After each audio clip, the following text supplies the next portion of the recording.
నన్నే కాదా?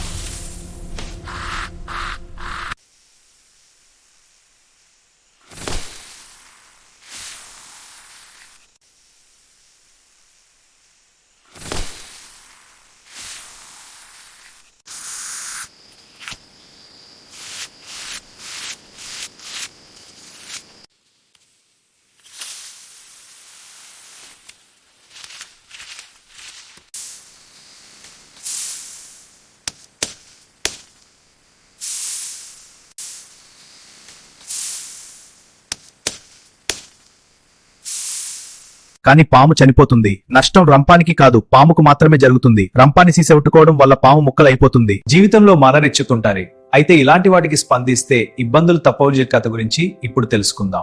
మన జీవితంలో కూడా కొంతమంది కావాలని మాటలతో ప్రేరేపిస్తారు. చిన్న సంఘటనను పెద్ద సమస్యలా చూపించి మనల్ని రెచ్చగొట్టడానికి ప్రయత్నిస్తారు. అందుకే ఎవరైనా రెచ్చగొట్టినా ప్రతిస్పందించే ముందు క్షణం ఆగి ఆలోచించాలి.